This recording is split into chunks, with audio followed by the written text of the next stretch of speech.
Assalamualaikum warahmatullahi wabarakatuh. Saya perwakilan dari kelompok 1 ingin menjelaskan tentang Ahmad Subarjo. Saya menjamin bahwa tanggal 17 Agustus 1945 ini akan terjadi proklamasi kemerdekaan Republik Indonesia. Kalau saudara-saudara ragu, nyawa sayalah yang menjadi taruhannya. Ucapan itu bukan main-main bagi Ahmad Subarjo. Ucapan tersebut berhasil meyakinkan golongan muda bahwa para senior akan melaksanakan proklamasi sesuai dengan desakan para pemuda. Menjadi taruhan untuk peristiwa yang sangat penting ini menunjukkan bahwa Subarjo tidak menghilangkan jiwa raganya demi kemerdekaan Indonesia. Kerelaan tokoh untuk mengorbankan diri demi bangsa dan negara adalah salah satu teladan yang perlu selalu kita lakukan. Ahmad Subarjo ini lahir di Karawang, Jawa Barat pada tanggal 23 Maret 1896. Ia tutup usia pada bulan Desember 1978. Pada masa pergerakan nasional, ia aktif di PI dan PNI.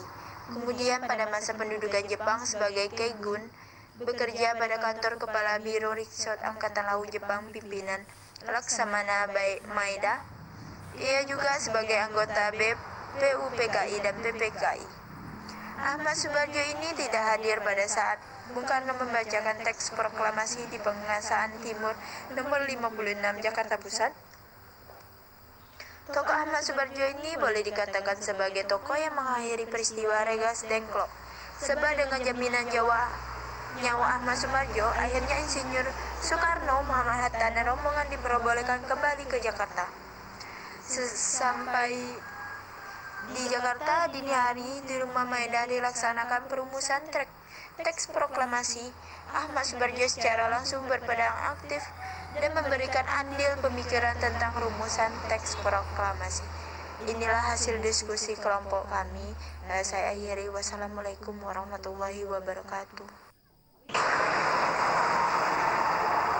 Assalamualaikum warahmatullahi wabarakatuh. Saya selaku perwakilan dari kelompok 2 ingin memaparkan hasil diskusi kami. Sukarni Kartodiwiryo, tokoh inilah yang sering menjadi perdebatan para pembaca sejarah Indonesia sekitar proklamasi kemerdekaan. Banyak yang mengira tokoh ini perempuan karena Sukarni lebih banyak digunakan untuk nama perempuan di Jawa Tengah. Sukarni Kartodiwiryo adalah seorang pemuda gagah berani. Ia merupakan salah satu seorang pemimpin gerakan pemuda di masa proklamasi. Tokoh ini dilahirkan di Blitar pada tanggal 14 Juli 1916 dan meninggal pada tanggal 4 Mei 1971.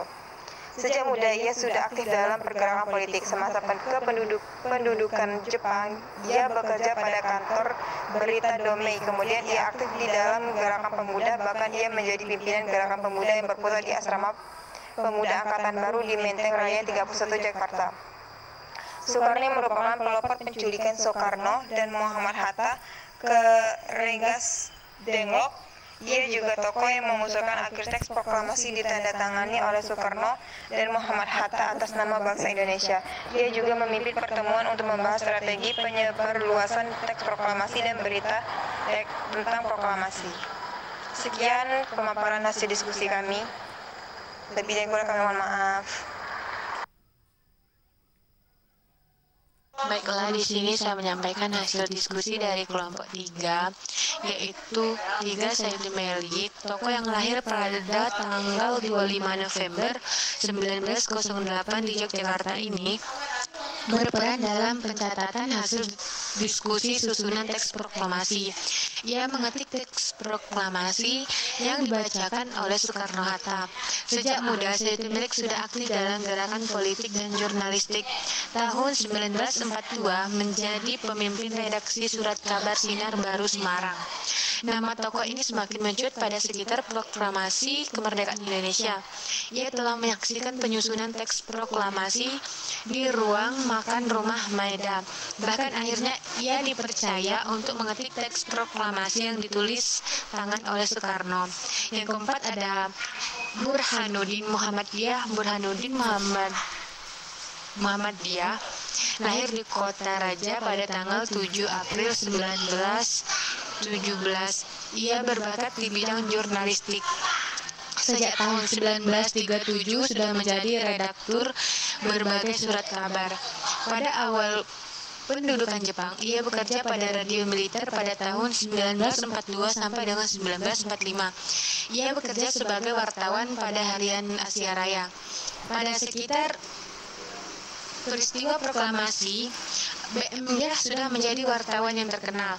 Pada malam sewaktu akan diadakan perumusan teks proklamasi, BM dia banyak melakukan kontak dengan pemuda, yaitu untuk datang ke rumah Maeda. Ia salah seorang pemuda yang ikut menyaksikan perumusan teks proklamasi. Ia juga sangat berperan dalam upaya penyebar luasan berita proklamasi kemerdekaan Indonesia.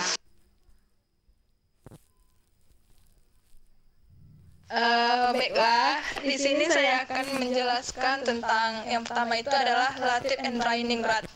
Itu adalah salah satu seorang komandan peta pada saat pelaksanaan proklamasi. Ia merupakan salah satu tokoh yang cukup sibuk.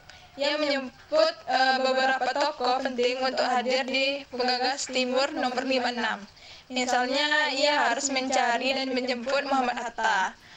Pada saat pelaksanaan proklamasi, setelah menyiapkan barisan, ia mempersilahkan Soekarno membacanya teks proklamasi. Kemudian Latif Hendra Ningrat dengan dibantu Suhud mengibarkan sangsaka merah putih, dan yang membantu membawakan bendera merah putih adalah SK Trimurti. Yang kedua adalah Suhud, adalah pemuda yang ditugasi mencari tiang bendera dan menguasai bendera merah putih yang akan dikibarkan. Oleh karena gugup dan tegang, tiang yang digunakan adalah sebatang bambu. Padahal tidak terlalu jauh dari rumah Soekarno ada tiang bendera dari besi. Suhud bersama Latif Hendra Ningrat adalah pengibar bendera merah putih di halaman rumah Soekarno pada saat proklamasi pada tahun 1945 pada tanggal 17 Agustus. Sekian, terima kasih. Baiklah, di sini saya Wahyuni Tias Kurniawati akan menyimpulkan hasil pada materi hari ini, di mana kesimpulannya proklamasi pada tanggal 17 Agustus 1945 dengan besar sebagai bangsa Indonesia, di mana proklamasi pada tanggal 17 Agustus 1945 yang juga merupakan kehendak dari Tuhan Yang Maha Esa, di mana proklamasi tersebut yang melibatkan peranan banyak orang, bahkan bukan hanya bangsa Indonesia, akan tetapi sebagian bangsa lain pun juga ikut bersimpati untuk perjuangan bangsa Indonesia. Adapun dari para tokoh yang memiliki peranan yang berbeda-beda dalam proklamasi kemerdekaan Indonesia, yakni mereka yang berperan sesuai dengan kemampuan dan juga kesempatan yang harus dilakukan. Para tokoh pejuang itu yang senantiasa rela berkorban dan juga tanpa pamrih untuk berjuang dalam mencapai kemerdekaan, sehingga bangsa Indonesia bebas dari penjajahan. Mereka, yakni para tokoh tersebut yang saling bersatu dan juga saling bahu-membahu dalam bersama rakyat yang rela berkorban tanpa pamrih untuk mempertahankan tanah air Indonesia. Sekian Bu kesimpulannya.